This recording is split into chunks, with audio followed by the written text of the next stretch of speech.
it seems. Hello, everybody, and welcome to another edition of DevBeardOps, where two bald bearded guys get to talk about DevOps, automation, the cloud, and everything in between. My name is Darko, and this is Kobus. And what is important about DevBeardOps? It's the beard ops. It's the beard on the inside that counts, but But also also the beard beard ops. ops inside. Beard ops inside. Like, if you would call beard ops, is like beard ops your daily beard trimming Well, I mean, ritual? there is that thing. Someone once told me I haven't been able to go verify it, so somebody else needs to please go read up on this, and I will also at some point to verify. But apparently, in general, people trust people with beards more than those without, especially in times of like conflict and stress. So I think also when you think about it, if my example that I normally use is what's the guy? I can't remember what the guy's name is, but he's known as Redbeard, and he used to work on Okay. CoreOS. So very deep in the nest of containers, and he has a beard literally like till down here, this big thing. And I mean, he can tell you anything about containers, and you'll believe it's true just by looking at him. Um, yeah. There you go. Yes, so beards help authority or at least trustworthiness. Yeah, so I guess that works to an extent. Okay, so Kubis, before we start, how are you? How was your weekend? Did you do something fun? Yes, I actually continued with our little experiment from last week where I'm busy sorting out my container, let's just call it loving setup instead of calling it a mess. Okay. Um, and I actually made some progress there. I got to a point where my reverse proxy is now working properly again. Previously, it didn't because I tried to connect it to ECS for service discovery. And the challenge Okay. there is that the service discovery using ECS Anywhere for on-prem has not yet been implemented. So when it tries to do the Ah. ECS or EC2 describe function on an on-prem, you need to make a different API call, which hasn't been implemented. So I just went back to just mounting in the Docker socket, and then it uses Docker, which means I can't do a distributed setup across multiple hosts, but I don't need that at the moment. So Yeah. I'm happy for the moment. Okay, okay. Well, Yeah. features coming in. If you use ECS Anywhere and want to use it on-prem and you wish to do some service discovery, let us know. Let the service team know. The folks want to hear. That's how we operate the services. Yeah, cool. Yeah. Well, Your weekend? yeah. Well, I was. My weekend was. I had a lot of. Had some guests over, so I had like some Berlin travels are all around. But I actually spent the last couple of days just playing around with some old Linux computers, and my project of the week was like, can I do all the things in the command line? And when I say the command line, I mean there's no X compositing system. There's no Windows. There's no graphics at all. So far it's been interesting to like view websites in text mode only. But that's been a fun That's fun. that. That sounds like if you install Gentoo and you haven't gotten to the point of compiling KDE or GNOME yet. So, Well, even before that, even like you have not even compiled your X Windows system at all. So oof. like there's nothing like that. There's nothing that doesn't cannot directly write to the frame buffer can work, right. So that's pretty fun. Oh yeah, the good old days. It's for us with a lot of free time, I guess. But yeah, So, so Darko, what are we doing today? all right. I believe we're doing something different. Today's topic is similar to my no graphics system. Adventure is back to basics. Let's talk about some basic approaches to the cloud. When you, our wonderful engineer, developer, project manager, IT admin, decides that you want to use the cloud, and you think about, hey, I want to use AWS. Usually a lot of things happen.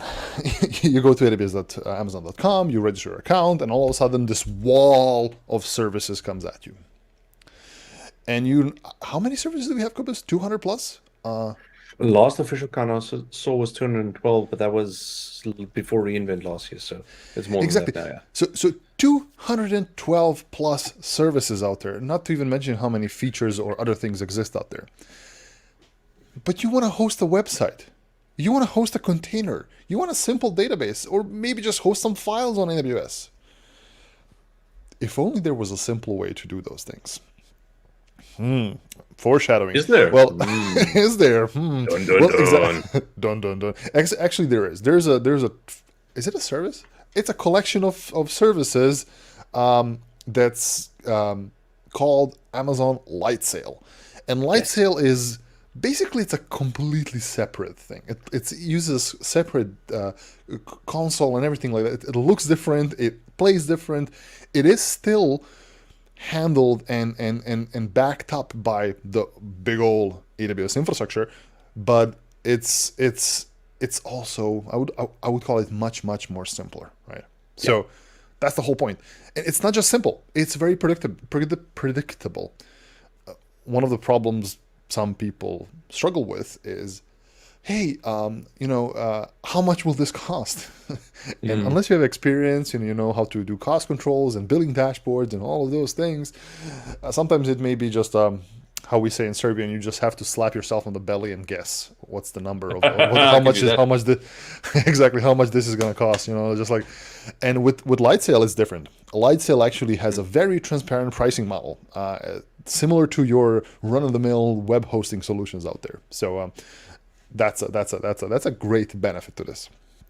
Kobus, did you have experience with Lightsail, or have you used it? Yes, I've actually played around with it. For my own little projects and things, I've seen some people use it, and I would say the biggest benefit there is that what people sometimes miss when they think about building a system is that I want to go for the latest, greatest, fashionable thing. I want to, plonk down a Kubernetes cluster. I want to do service discovery with service meshes and, all those fancy things. And I actually only have one service I want to run because I've got a monolith. Yeah. That's great for my CV, but not so great for the business. And often you tend to have this discussion with people saying, listen, so what are you actually doing? And then it comes down to, well, we've got this one application or one web app that we're running. And then it's like, okay, and how do you want to run it? And they're like, well, we've got some code in a specific language, PHP, Java, C#, whatever, and we just want to run it. There's nothing fancy behind it. And then you have the conversation like, well, you can go the route of building out your own infrastructure for all of this, or spin up a Lightsail instance, deploy it to there, done. It's up and running. And as you said, predictable, what do you call it, cost per month. You know exactly what the instance sizes are. It's a simplistic interface, and you don't have to worry about the complexity because remember, the more time you spend on complexity, the less time you spend on actually getting features out. As Gev says, I must put this on screen. This is hilarious because I've seen it so often. Resume-driven development. Unfortunate fact of the matter is that Kubernetes solves a lot of problems very well, especially in larger orgs where you need to build your own platform. And unfortunately, the pay, I don't say unfortunately, fortunately, the pay is also very good for that, which then leads people to say, well, I want high pay. Kubernetes gives me high pay. Let's put Kubernetes in because I need the experience. Yep, exactly. And that happens more than you think, right? Like, oh, I host my personal blog on Kubernetes just so I can get some experience with Kubernetes. So, and that's fine. Again, if you want to do it for yourself, perfectly fine. It's an overkill, but sometimes overkills are fun. So but Lightsail actually addresses a lot of those things. Lightsail addresses this simplicity while still having the ability to have this big brunt of AWS behind it, right? It's I've actually have friends who run their web development business and they use other cloud providers. Well, actually not cloud providers. They use these hosting providers. And I asked them VPSs, why? Yeah, VPSs. I'm like, why don't you just move on to AWS? He tells me it's just so complicated. And he's not a developer. He's not an engineer. He's just a guy who runs a company that develops websites.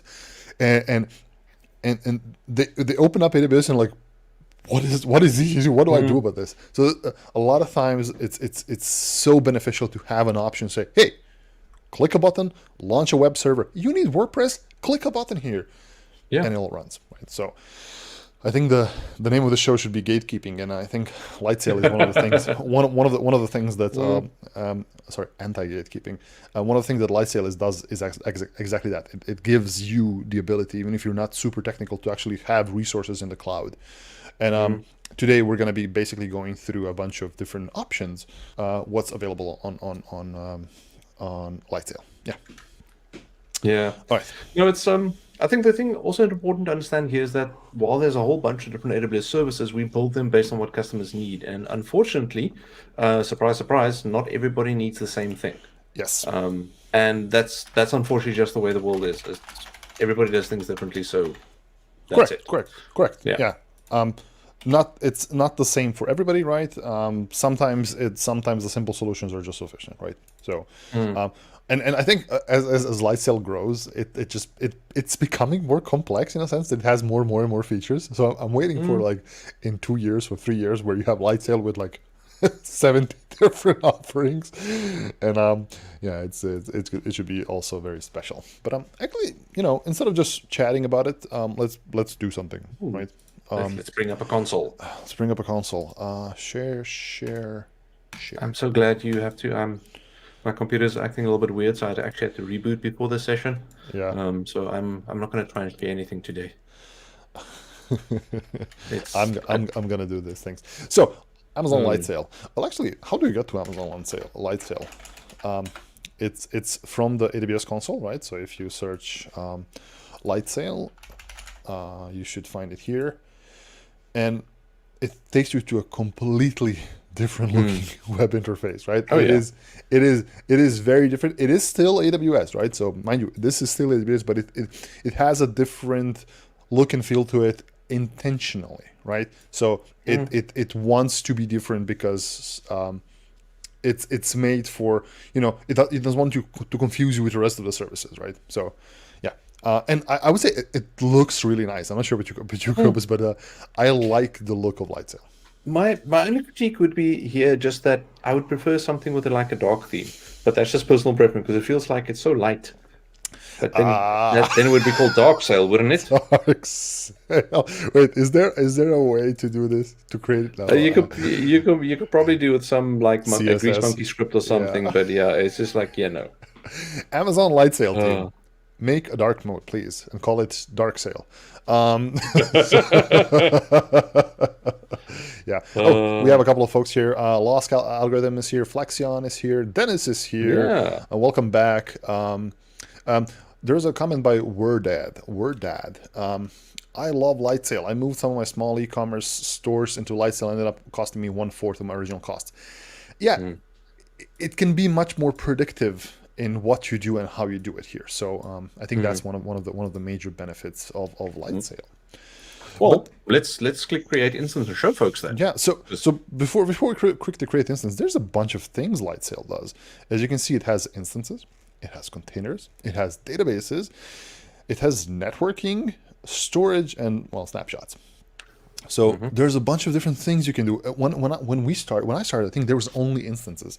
When Lightsail launched, it was only exclusively instances, and you can launch these very simple EC2 instances, web servers for your own use case. So let's actually do it. Create instance. I'm gonna stick to Germany in this case. And here's the thing: you can pick platforms. Like you can do Windows or Linux, and you have these blueprints, which are basically predefined stacks of applications running on a server, right? So you want to run WordPress, boom, right? You want to do some Nginx, boom. It's very simple.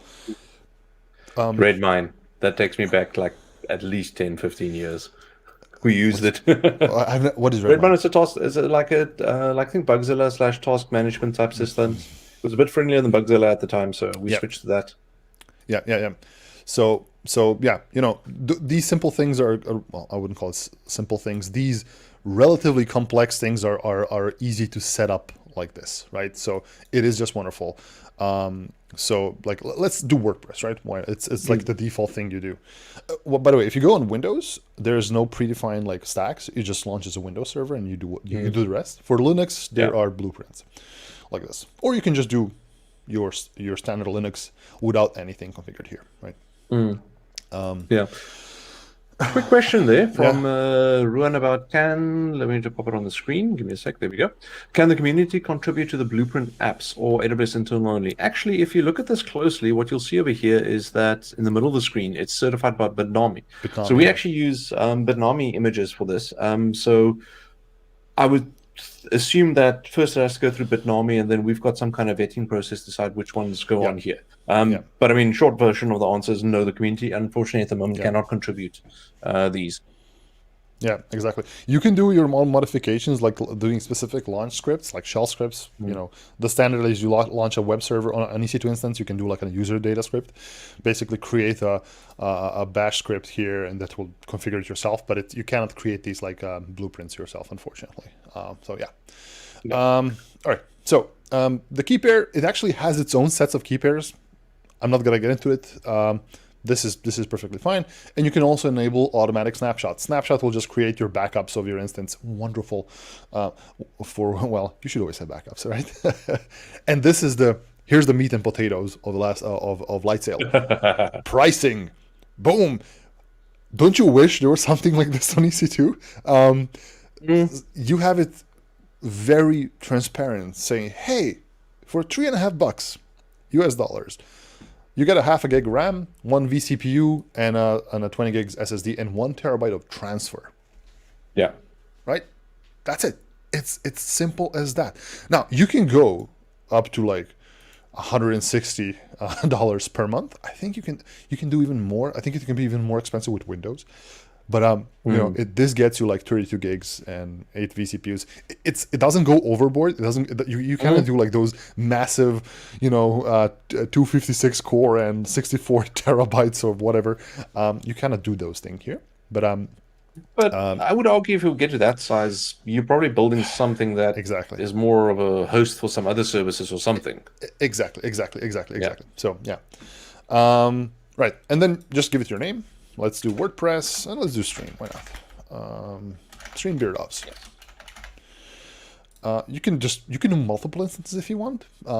Sometimes that's valid, but in this case we don't need to do it. And also tagging, but tagging is not important in this case. So we're gonna stick to the cheapest one because you can actually have it free for 1 month, which is pretty cool. And then create the instance, and that's it. Right? No networking, nothing. Like there was no complex things here. It's like a predefined bundle, and that's it, right? And you see also we like recommend a couple of other services like GoDaddy Pro for your WordPress stuff. I don't even know what is GoDaddy Pro. Managing one-on-one. I think it's for the managing and also multi-sites. Yeah. Because I mean, getting WordPress up and running is not that hard. Managing, completely different discussion, especially if you start going multi-site and a highly available, load balanced. Yeah, it can get quite tricky, as you can imagine. Exactly. So yeah, we even recommend that. Now it takes a moment for it to start. It should be relatively fast, but basically what happens when it boots up, you can actually connect to this instance using your browser, which is like the default way of doing it. You can of course use your standard SSH client and just get the key and just connect your your PuTTY or your terminal, whatever. But most of the time, people will basically just connect using SSH using the browser-based SSH client, which is if you're launching WordPress, which is that is one of the first things you need to do. The way this was built by Bitnami is that you launch a WordPress website, and then what do you do? What do you need to do then? What's the first thing you do? I would assume log it, do stuff, change it, add a theme. Exactly. So if I open up this thing, like I do this, and hopefully it's running. It's not yet running, so it takes a moment or so. As soon as it boots up, I'm going to be able to access this WordPress website. But I need to do something on WordPress. I need to log into the WordPress dashboard, and I need a password for that. And the way it actually instructs you to do that is because you're using WordPress. Does it actually state here? Yeah, if you scroll down. Scroll down. There is some instruction here. How does it do it? So, I know there's an instruction about WordPress. Oh no, it's here. So once you refresh this, I think it takes a moment or so. But basically, it has the key. It has the password on the system itself. Yeah. And so the first time you actually need to log into the instance, and there's a getting started guide. There you go. So. Yeah. Basically, what you need to do is SSH into the instance using connect SSH or whatever you want. And there's just a file called Bitnami application password. And it's just, you can cat it, just print it out on screen, get that password, and use that password with WordPress. There we go. WordPress. Hello world. Because of course. It's up and running. I see Lost Algorithm has 2 questions here with regards to the first one, which is, does it take care of load balancing? We are going to get to that in a little bit. Yeah. And the second one over here, he says, now that it's running, you can see the password, but I can only see 7 asterisks. I don't know. I'm sorry. I just see asterisks. This is an old internet joke for those on aware of it. Just go search for Hunter2 password and you'll find the whole thread. It's from the IRC days. Hunter2. Yeah, that's my favorite password. So let's do it. I think I can connect to this instance now. So you will see if I go to manage, it's gonna explain basically what I need to do. Yeah.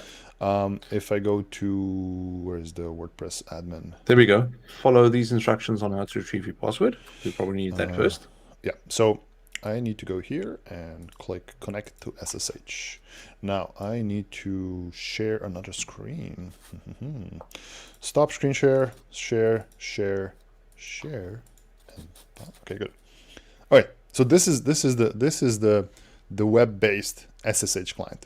Wonderful. It just works. So let me just do this. I didn't have to enter a password, nothing like that. It just did it all for me.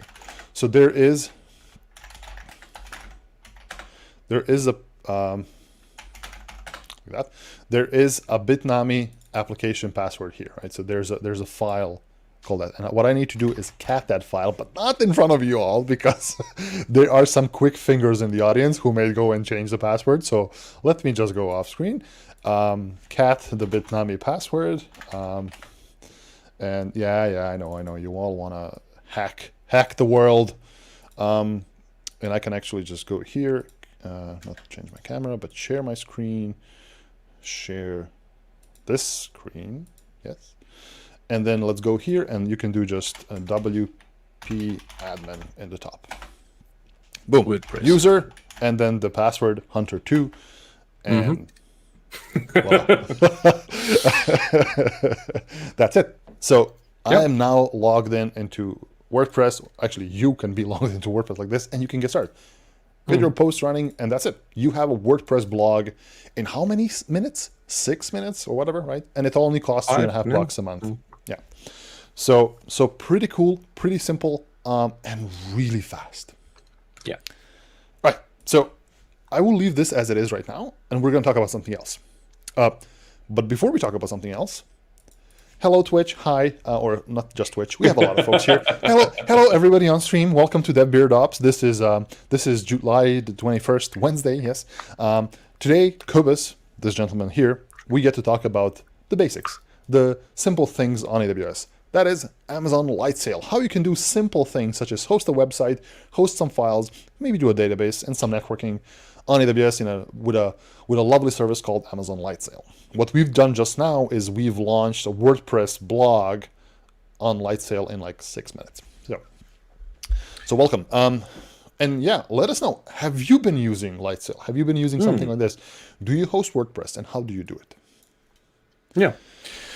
Because, I mean... Oh, okay. Hey, Paul K. Shade.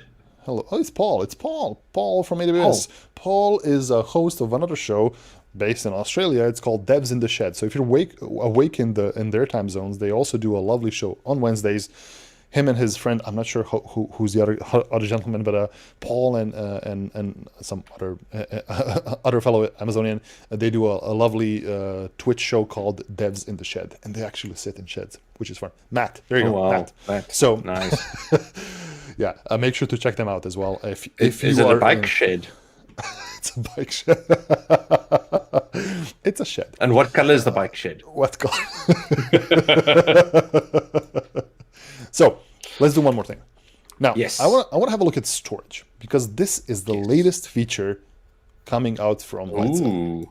So I think last week, this thing was released. I wish I could square it out. Object storage. Kubus, what is object storage? It's where you store objects, and I'm just reading from the comment above the code for it, because there's always a get object method, and the method's description is gets an object. Okay. No. So, an object store is where you store, objects, which can be, for example, files. And how it differs from, example, disk is that what it looks like you're using something like a folder. So let's say /my data /my app1 /file. Yeah. The part on the front is actually just a key for it, like a part of the lookup key. So it's the actual file name accompanied with a prefix. That's the key, Yep. and you just put it in there, and that's just how it's visually represented. It's not physical directory structures. It literally is just objects with, like I said, inside that structure, which also means that it doesn't quite behave like a file system in the sense Yes. that you don't mount it. There are ways you can mount S3. Just remember that will cause potential issues because it is not POSIX compliant for those Yes. who know what POSIX compliant file systems are. So you use APIs to actually put objects, get objects, and interact with them via an API instead of like just using, like I said, a mount object or a mount file. Exactly. So if you wish to store objects, your images, your videos, your files, whatever, on object storage, think of it as it's not a file system, right? It's just files exist somewhere and you retrieve them, not through a file system. In essence, if you ever use AWS, you heard of Amazon S3. Amazon S3 is our object storage. But S3, I wouldn't call S3 complicated, but I would call S3 very competent. There's a lot of features, a lot of things you can do with S3. It's the backbone of a lot of things out there in the world. And what Amazon Lightsail object storage, basically it's simplified S3. Now, it is all running on S3, it's all doing on S3, but it's much more simplified. Now, why would I do this, right? Let's say I have this wonderful WordPress website, right? Why would I use S3? Let's say I want to store videos or images. Instead of storing them on a server which has 20 gigabytes of storage, why don't I store them on an S3 bucket and have WordPress actually source those files from there, right? That's an amazing use case for S3 or object storage in this case. You could do that in the past. There's a lovely plugin for WordPress called. Let's actually search for it. There's a plugin called something. WF WordPress offload. This one. So basically, it offload media light. It offloads media files to Amazon S3. And I'm going to install this plugin right now. It's going to be available on my WordPress website. Now I can go ahead and to Amazon S3 and create a bucket and do all of those things. But it is much simpler to do it through Lightsail. So let's actually do that. Create a bucket. I'm going to keep it in Germany. And again, storage plans. You have 5 gigs of storage for $1 a month, and you have 25 gigs of transfer, right? That's actually. I'm trying to think now. No, I can't remember the exact pricing. I was going to say I wanted to talk what the pricing is, but I can't. I wouldn't know. Like I wouldn't know how to compare this to actual S3 pricing, but basically this is it, right? You can get 100 gigs for $3, and you can 250 gigs for $5, right?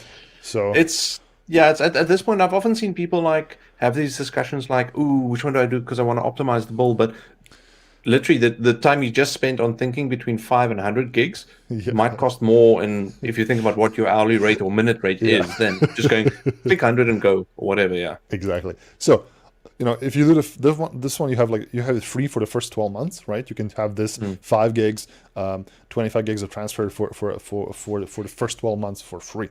So and that's it. It creates a name here. Boom, boom. The bucket has been created, right? So, and that's it, right? The bucket has been created.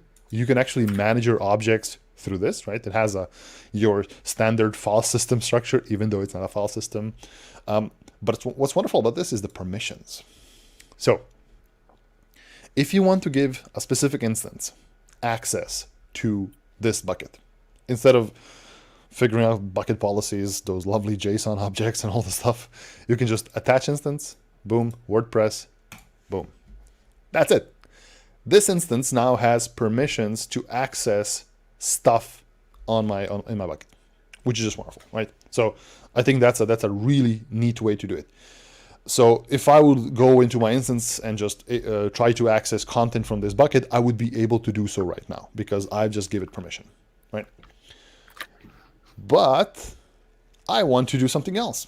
I want to actually host my website files, right? So if let's create a new blog post. So and by the way, I am not a fan of this editor. I am a person who writes Markdown, and like when I see this WYSIWYG or what you see, what you get, I'm not a fan of it. Hello, stream, not stream, stream, and then I want to add some content here. Right? So lorem ipsum dolores. Oh, you need to get the bacon one. There's that bacon There's the lorem is bacon one. ipsum. It just throws the word bacon in the whole time, I think. Bacon, ham, and other things. But yeah, like quite a few funny ones like that you can get. So I want to add a picture now. So if I go here and upload like an image, so let's do that. If I go and upload an image, it's going to upload an image directly to my website. But let's not do that. Let's actually go and configure our plugin, the WP Offload Media Lite. I'm going to activate it. And also I'm gonna give permissions to my bucket for to be accessible to the world, right? Because here's the thing. Once you upload an image to the bucket, you want to be able to have everybody access that image, that video. So I'm going to just make it public and read only. Yeah. I understand. It's very important you know what you're doing, because if you have confidential information in a bucket, making it public to everybody could be a potential problem. Exactly. But if it's all public information, that's fine. Yeah. Sabe. All right. Then back to this thing.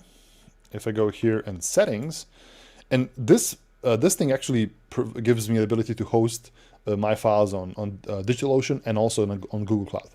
I'm going to do Amazon S3, and I love the fact that it's using the old logo. Oh, wow. Yeah. That's quite old. That's quite old. So you can actually define your keys here. I'm not going to do that. And I'm going to say that my server is on Amazon Web Services. So basically, this server has permission to write to this bucket. You remember that permission I gave it before? This is it. Click next. And it asks for a bucket name. Now my bucket name is bucket Luez 9p. Copy this. Oh. Boom. Now I'll always think about Luez the bucket. Luez the bucket. Luez the bucket, saving bucket settings. You need to force HTTPS. It doesn't work without this. So you need to force HTTPS. Yeah. And that's it. So what it will do, it will actually copy the files to a bucket. It will create a specific path to there. It will do all the versioning. It's actually going to do rewriting media files. And this plugin actually resizes your images. So it's not done by Lightsail. It's actually done by this plugin. So it's going to do a bunch of things. Save that. And this is also just for those folks wondering why this could be important, is especially if you want to go highly available and you want to spin up a second instance of WordPress. Because remember, if you save the image on the specific instance 2 doesn't have it.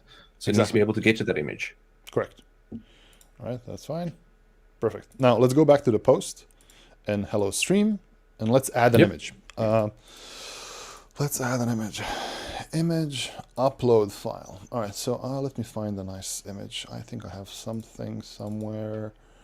Doom, doom, doom. Boom. All right. Oh, I've seen this one before. So this image is now uploaded to my website, well, to my blog post. So if I save draft and do the preview. Well, actually, first of all, let's go here. Let's go to objects and refresh. Boom. WordPress content. Uploads. 2021. July. We're in the right year. Random number. And there's different sizes of this object. Oh, wow. This is being done by the plugin. So it's not us, but it has been uploaded to this bucket. And if I go to this one, and you can see this thing is now here. I don't know why it's not playing. It's a GIF file. So, but yeah. If you inspect this object, you will see that the link here is actually it's very small. It's very small. Let me try to zoom in as much as I can. Boy. Unzoomen. Can I do this? Yes, I can. So, inspect. You will see that this, as you can see, content source is HTTPS bucket thing EU Central, right? So it's not pulling the stuff from the web server. It's actually pulling this image from the bucket, which is just great, right? All of your media can be offloaded to that bucket to make it so much more accessible from different servers and whatnot. So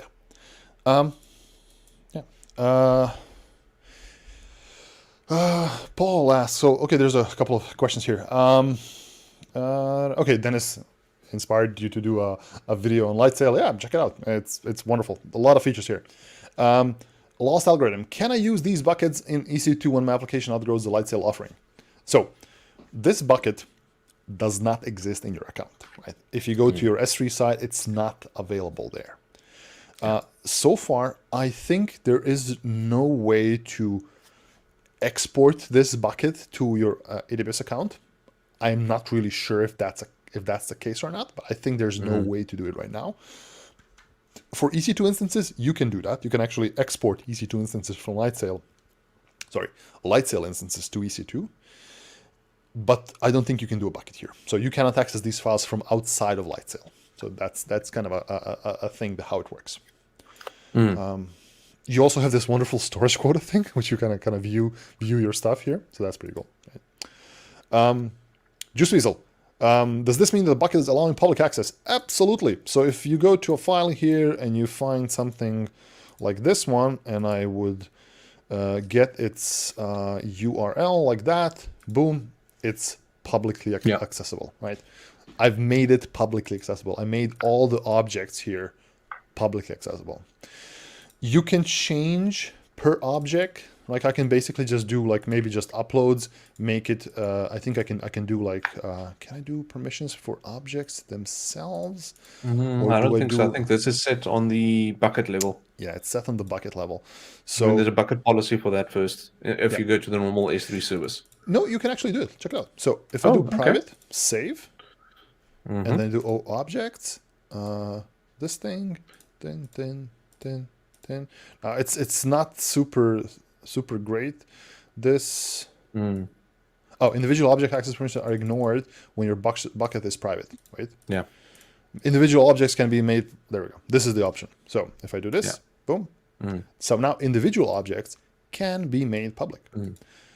And I mean, this is a very deliberate choice, because if you think about it, if I say my bucket is private and somebody went and set some of the files in there as public, I wouldn't want to expect those files to be public, because I just went bucket, don't show stuff. So that's why we've got this middle option. Yeah, exactly. So, and as you can see, this object is public now, but I think it's public because the plugin made it public, right? Even though my bucket is not public, if I would upload a file directly, from here, right? This file should not be public, right? This object is private. If I try to open it, I'll get an access denied. Yeah. But the files uploaded by the plugin will be automatically made. That's actually a nice touch. It's a very cool thing. Yeah. So as you can see here, all of these things are public. So yeah, Dennis asks, do you have access through the API? I don't know. To be honest, maybe through the Lightsail API, but not through the S3 API. So it is, if you can do it, it's only possible through the Lightsail API, which is different than your S3 API in this case. But yeah, so we have one thing. We have a WordPress instance. We have offloaded the content of this WordPress instance to an S3 website. There was a comment here by somebody. Is it Lost Algorithm? Load balancing. Yes. Talking about load balancing, there are load balancing options on Lightsail, right? You can create a specific load balancer on Lightsail. So let's try to do it. So create load balancer. You can you cannot do HTTPS because you need to attach a certificate. Let's do a load balancer like this, and it costs money. Yes.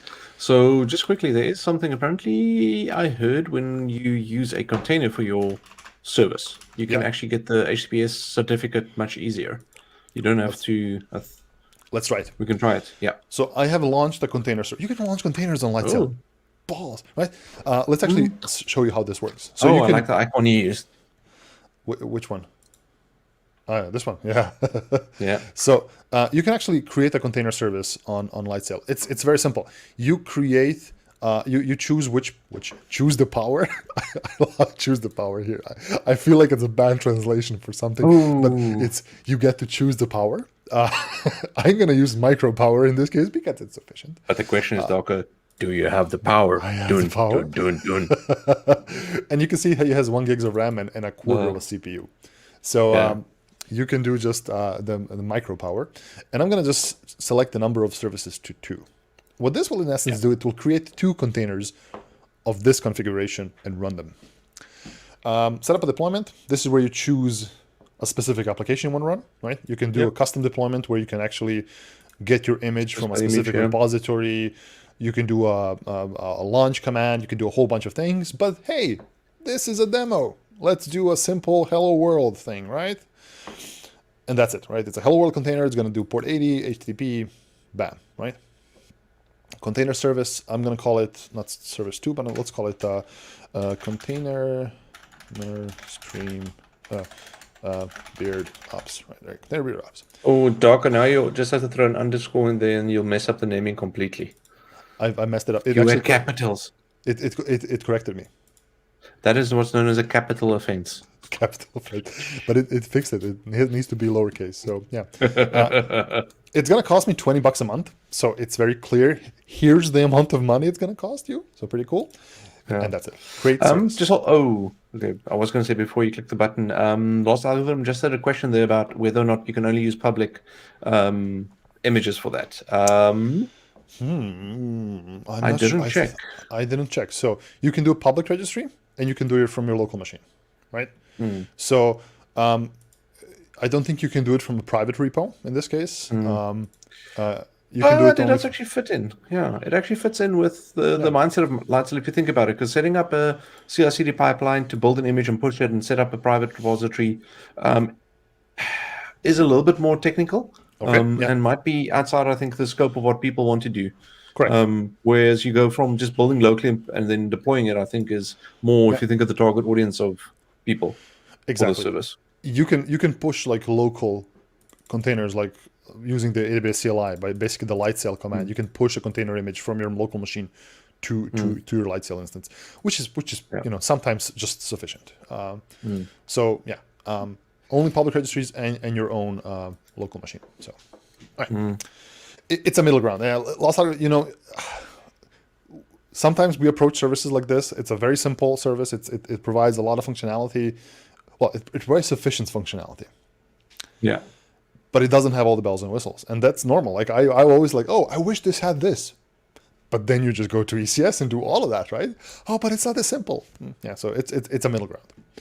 All right. So you can see that this container service is currently deploying. It takes a while. I actually in the spirit of cooking shows, I already have like a container running somewhere that I've launched this morning. A perfectly baked cake that didn't follow the steps you showed us. Exactly. The only difference is it has a different name and it has 5 capacity, right? 5 nodes. It doesn't mean anything, right? But here you can see that it's running on a load balancer. And look at this, HTTPS. Wonderful. So yeah. This is the Hello World application now running on this thing. You can do custom domains, right? You can actually attach a specific custom domain if you have a certificate for your domain, all that stuff, and attach it to this thing. So pretty wonderful. It does load balancing for you in this case, right? So you don't even have to worry about load balancing. I don't even know there's a load balancer in front or something. I just hit this thing and it just gets me my containers. Simple as that. So a very, very light and easy way to access your. Would you say it's a light way to sail? I'm just here for the dad jokes. Copas.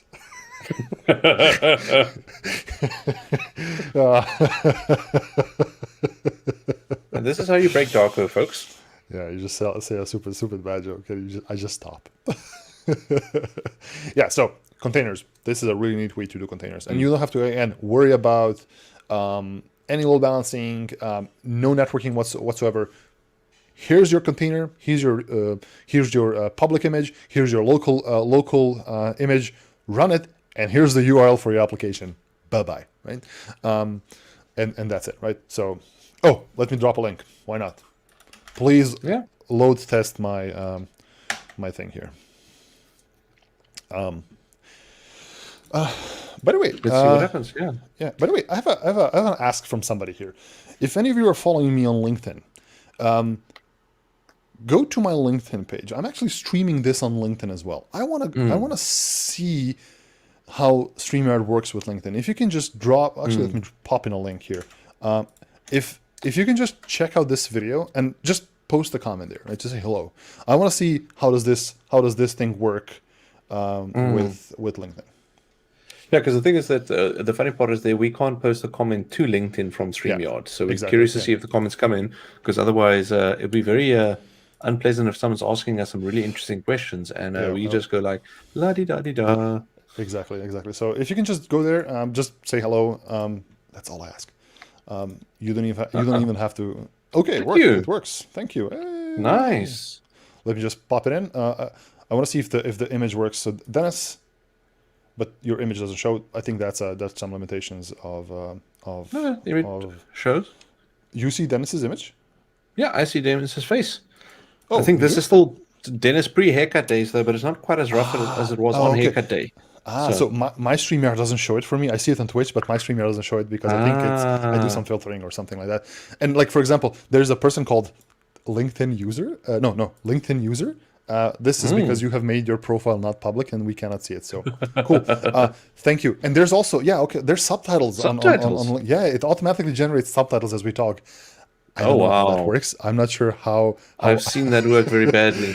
exactly. So do not count on those subtitles too much. Yeah. So oh yeah, yeah. If lost algorithm, if your account is hidden from public, it will not show up. It will not put your name or face on this thing, so, which is fine, right? But cool. I like that this works. Excellent. Yeah. Now All we right. know. Now Thank we you. know.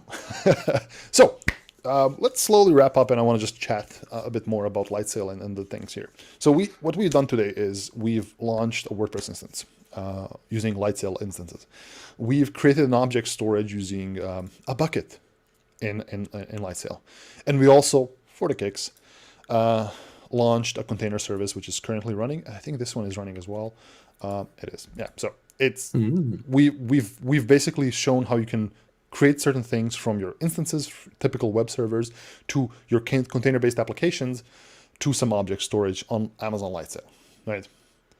Kubus, what was the what's your feeling about all of this? What's the main point? What's the main takeaway from Lightsail for you?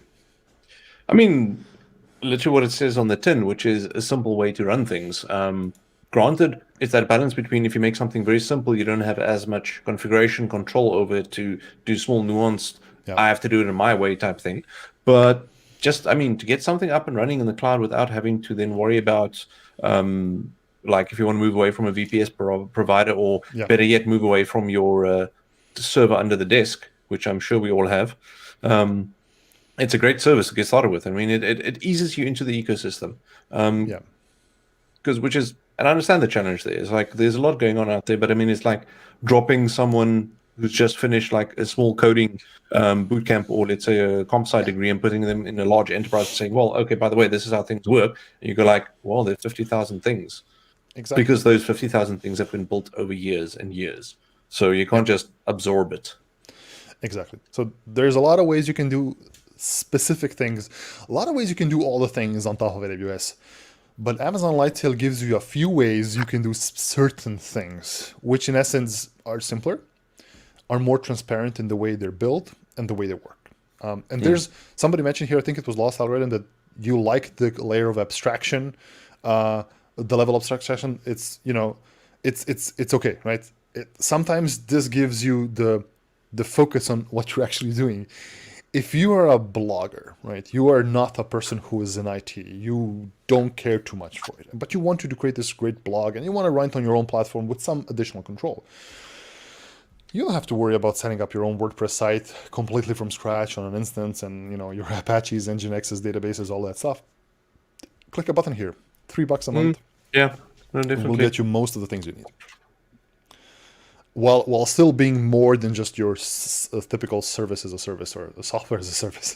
So yeah, that's kind of a Father Goblin. Does it also have CloudFront baked in? Well, you can actually enable CloudFront. It's actually called distribution here, but you can create a distribution that Yep. will speed up the content distribution. Basically from your WordPress website.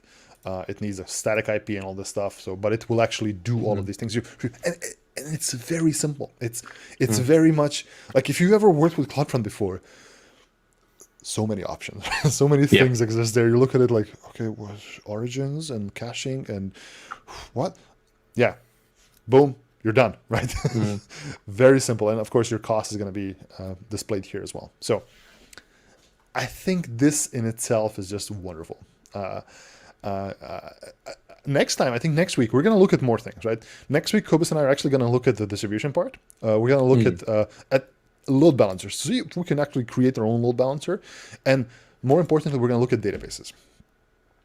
This gives you the ability to actually run a database on Lightsail, right? Your typical RDS databases, but we want to have a look, how does it work? How can we actually integrate it with something here? And yeah, so all this. So I want to see something. There was, it's not here. I thought it existed. So there is a wonderful blog post or how-to guide on how to launch a Minecraft server on Lightsail. So yes. Are you grabbing the link quickly? Yeah. There's also one so, for Valheim actually, if you're playing that. So pasting the link here if you want to have a look, but it's a wonderful way to run your own Minecraft server on Lightsail, right? So it kind of explains to you what you need to do, like just enter Ubuntu, and it shows you all the things you need to configure and set up. I play a lot of Minecraft. I play Minecraft with friends, and this is just wonderful for me to set it up myself. So, yeah. Although I disagree with those commands. I would not use screen to run in the background. It needs to be a service. Yeah, I agree. Well, so for Minecraft, in essence, you don't need to do it because it's basically just, unless you create a service, like a full blown service, it's basically just a Java application running. You can create a systemd service, all that stuff, but I usually just run it like this as well. Not using Screen, but Tmux. But yeah, but yeah, if you're interested, this is a really neat way to do it. Yeah. Awesome. Shenril. I just want to answer this question. Is there a reason for software not being the latest? Is there some Lightsail integration? What software is not being the latest? I'm assuming like the blueprints we've got there, but I mean... Blueprints? I would say that the limitations of like WordPress 5.6 and all that stuff, I think it's basically the certification by Bitnami. It does lag behind for something. Yeah, I get it. Yeah. So I'm not sure if Bitnami has the latest version of this thing available, right? So the latest version is still 5.7 on the marketplace. So yeah, yeah. So you can. But I mean, if you can do it yourself. Probably right? update from you can probably upgrade from within the WordPress instance. I remember there was a upgrade button in there. Yeah, exactly. Can you do it actually? Wait a second. I'm really interested. Can you Let's do this. Can you upgrade it now? Upgrade now. We have 5 minutes left. Yep, and then reboot and we're done. Where does one do users dashboard settings? But I don't think you do up. I'm not a WordPress person, right? So I don't think you can update WordPress just like this. You can. I remember doing it. I was on a WordPress conference once. I felt so out of place there because I was talking about the cloud, but I knew nothing about WordPress. And I'm sorry, WordPress people, you are all so passionate about this service. I don't know. Just haven't used it, yeah. Yeah. Trying to think, there's definitely a button here somewhere, or command. Dashboard updates. Oh, there you go. Oh, wow. Updates. I would have expected. Here we go. Does it work? Yeah, you want updates? All right. Reinstall version 5.8. There you go. Yeah. Shall we try? Yep. YOLO. Yep. I clicked the button. I mean, this is how you learn. Yeah. So. PHP jokes. All right. Just remember. Is this it? I think we're done. That was quick. I think that was it. No. That can't be it. Oh, wow. That's it? Yep. Remember, it's just a bunch of files. It's got good bandwidth. Grabs it, installs it, restarts. Well, does it restart because it's PHP? It doesn't restart, I think. No. It just replaces the files. Yeah. Well, Shenril, there you go. You can install the latest version of PHP if you want. Wabam. It takes 7 seconds, and it doesn't really destroy anything. Hopefully. And you didn't have to reboot. You didn't have to reboot. Yeah. And and does this thing work? It works. Yeah. Still works. Yeah. Everything's still there. Yeah. Yeah. Perfect. Well, there you go. Cool. All right. With that being said, what did we do today? I've already mentioned this, but Lightsail, a really simple approachable way for you to do things on the cloud, right? If you don't want to run the 214 plus services available on AWS, and you just want to run your WordPress website, some containers, maybe some storage or databases, Amazon Lightsail. Simple, transparent, and just beautiful to look at, I must say. Next week, this gentleman and I will continue our Lightsail sailing adventure. Whatever. Aye, Captain. Aye, Captain. We're going to be looking at some databases. We're going to be looking at load balancers and the CDN as well. So to wrap up the Lightsail sail. So yeah, thank you all. Make sure to join us next Wednesday, same place, twitch.tv/AWS at 1 p.m. Central European Time or your local equivalent. Make sure to join us here. Follow us on the social medias. We have, I want to remove this banner here so you can see the social medias. There's the social media links there. Follow us there. There's a YouTube channel called Not Cobus, Not Darko, where all the recordings of, all the recordings of previous live streams exist. If you enjoy watching two bald guys stumble across DevOps and the cloud and AWS and everything in between, please do join us and follow us and all the fun things. Once again, thank you all. Cobus, thank you. And we need some outro music. I like that. We need chill outro music, and we can wait for it. Sail off into the sunset. And now Darker can talk. I've read this really horrible dad joke. I think I told you, like, how do celebrities stay cool? No, they have a lot of fans. Yeah, I know. I'm sorry. And Goodbye, with that, everybody. Adios. Goodbye, everybody. Bye. Before we